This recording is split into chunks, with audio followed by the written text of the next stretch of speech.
Okay, so we're making Terry's quilt, and these are the blocks so far. They have to be trimmed off. These are the blocks here. We have to have 90 blocks. 90 blocks. We got a long way to go. Long way to go. And here's Terry setting up his first strip. 500. Oh, I got the wrong foot. Here's his bucket of strips.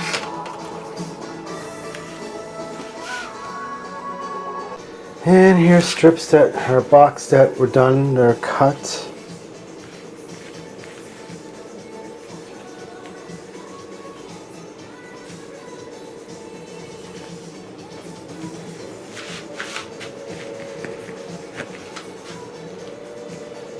That one needs to be trimmed down. It's Terry's first block right here. This is his first block he made. Here's my station. Here are all my strips for him I'm making.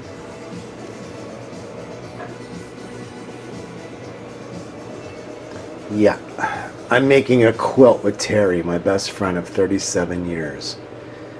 He's here visiting for the whole week. From Naples, he's up here visiting me. Alright, so I'll continue to show you more later.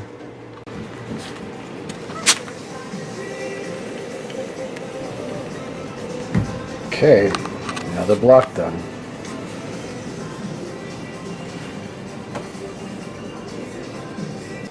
Alright, so since I don't do a lot of quilting, I don't have a design board, so what I did was I just hung up a piece of polar fleece from my plant shelf up there. And now we're plotting this out. It's not all even, but I just want to see it. It's going to look good for him. I think it's going to look good.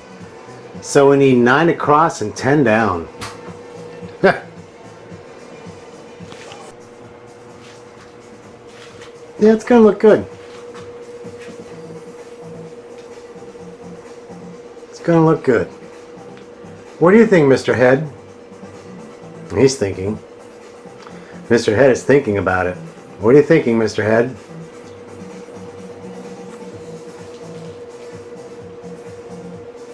Yeah, that's going to be pretty cool. I think he's going to like this.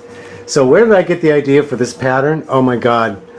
Okay, it had to be 1992, 3, 4, something like that. Eleanor Burns, Quilt in a Day. So was that over 25 years ago, something like that, 30 years, I don't know. 90, 2000, 2010, about 25 years ago, I remembered this. Can you believe that? I remembered this pattern, and that's how we're doing it. So it's easy for Terry since he's a beginner, and we're not matching everything perfect, but I am going to teach him how to match these intersections so you have that X, that diamond. There we go.